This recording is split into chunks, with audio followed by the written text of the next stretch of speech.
So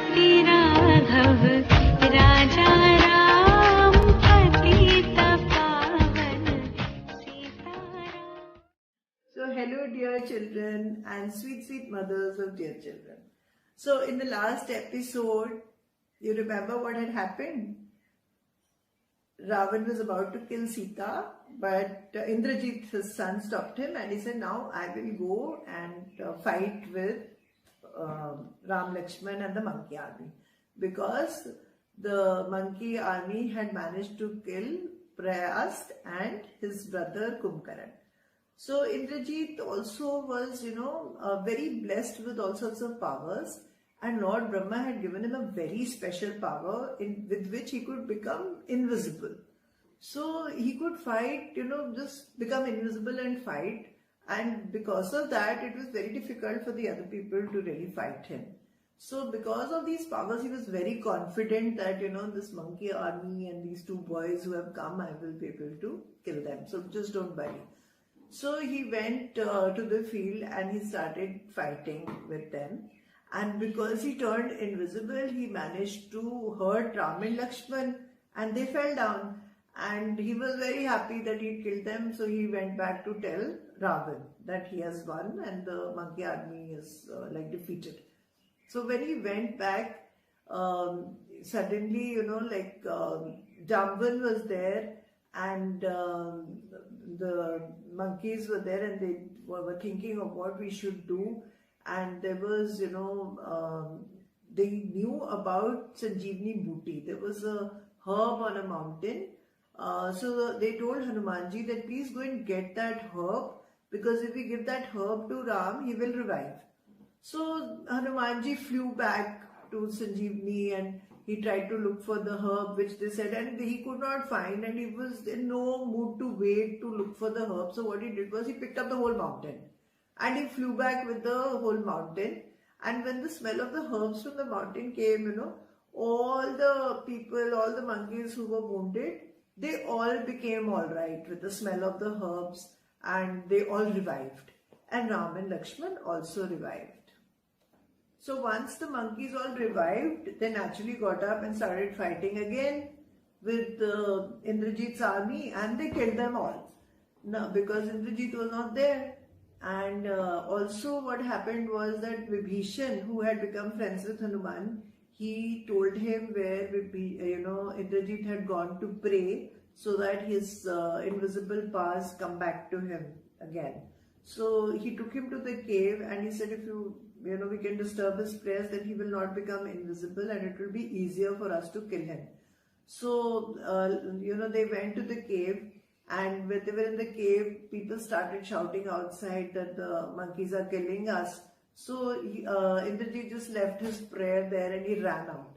Now when he ran out, he was not invisible, and Lakshman quickly took out his golden arrow and he shot him there and then. And Indrajit also died. Now when Indrajit died, the news went to Ravan that Indrajit has also been killed.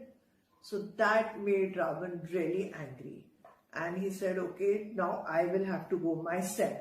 And he just got ready to go. So when Ravan went into the battlefield, Ram also came with the whole, lot of bows and arrows. And Ravan went with the whole army with him. But Ram had this skill of archery and he started shooting arrows from all sides. So the army of Ravan, they got very confused. They didn't know where the arrows were coming from and they started hitting each other. And because of that chaos, they just killed each other and they died. And then Ram and Ravan came face to face. In the meanwhile, Lakshman picked up his arrow and bow and he started aiming at Ravan. So when Ram was aiming towards Ravan, Lakshman also, he, one by one, about 5 arrows, he tried to break his bow. And when Ravan saw that Lakshman is troubling him, he took out a spear and he hit Lakshman. And Lakshman got hurt. And now when Lakshman got hurt, again, Jamban and, Sugriv and all, they quickly told Hanumanji that please go again and get the, herbs for Lakshman to recover. Yeah. So Hanumanji brought the mountain back again, and Lakshman recovered. In the meanwhile, the fight was going on between Ram and Ravan, and Lord Indra sent him a golden chariot. He sent it for Ram, and then Ram sat on the chariot and he started aiming arrows at Ravan's heads. Ravan had 10 heads, so one by one he was, dropping off a head. But Ravan had immense internal powers, God-gifted powers. The head would just come back. So he just won't die because he was blessed with the, he was given this vow that nobody will be able to kill him easily, only if somebody would hurt him in the navel. So then Ram suddenly remembered that Ravan was probably blessed because so that nobody could kill him. And because he had done Shivji's tapasya and he was given this, he had taken this vow from Shivji that nobody will be able to kill him easily. Only if somebody would hit an arrow in his stomach, then he will die.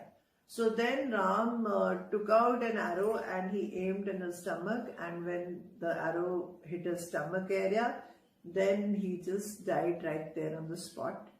And Ravan was finally defeated. And Ram won the battle, and after that there was a lot of relief on the faces of Ram's army that they finally managed to kill Ravan. So then Ram went and he brought Sita back, and he made Vibhishan the king of Lanka, and Sita prayed to the fire goddess, and she even walked over burning coals to prove her devotion to Ram. And the fire goddess blessed her and asked Ram to take her back to Ayodhya as his queen. So after that, Ram, Lakshman and Sita, they went back to Ayodhya, and the whole city of Ayodhya was very jubilant because 14 years had been over and Ram finally was coming back to the kingdom. Bharat was very excited. He was waiting for them, and all over Ayodhya people had lit lamps and lighted up, and there were fireworks, and people were really celebrating the fact that finally good had won over evil. Ram had managed to kill the king of demons, Ravan of Lanka. The purpose of his life, why he was born as Vishnu, an incarnate of Lord Vishnu, as a human being, was, achieved. And so there was a lot of jubilation. Until today, in our country, in India, every year on that same day when Ram and Sita had come back to Ayodhya, all of us in India, we celebrate Diwali and we light lamps and we pray. And Sita is also like an incarnation of Lakshmi, of goddess Lakshmi. So we welcome Lakshmi back into our homes, into our cities. So with that, intent and with that love, we all celebrate this day, even till date. Although this story is more than 5,000, maybe even, we don't even know how much more, but definitely more than 5,000 years old. And there is a lot of debate whether it is only mythology or whether it's a true story. But most Indians like to believe that it's 100% true story, and there are a lot of, reasons to believe that. But whether it is a true story or whether it is a mythology, it really doesn't matter to us, right? So children, we just love the story, don't we? The story is eternal. It is so interesting. It has so much of drama in it, and there is so much to learn from this story. How Ram has taught us how to be patient, how to be calm, and how to also fight evil. How Sita has taught us not to be scared and not to be defeated if any demon tries to scare you. How Hanuman has taught us that we should be always true friends. And there are so many lessons that we have learned from Ramayan on the way, haven't we? So if you can think of all the lessons that we have learned in these stories, please do send me the comments. What are the lessons you have learned through Ramayana, through this story? And share them with me. I'm really looking forward to your comments. And do subscribe to my channel if you have still not subscribed.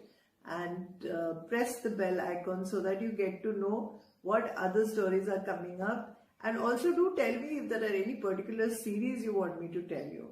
So I will be doing a series of Akbar Birbal very soon for you. And there are other very interesting stories which I really want to share with you. My favorite stories of childhood. So I'll be seeing you soon. Love you all.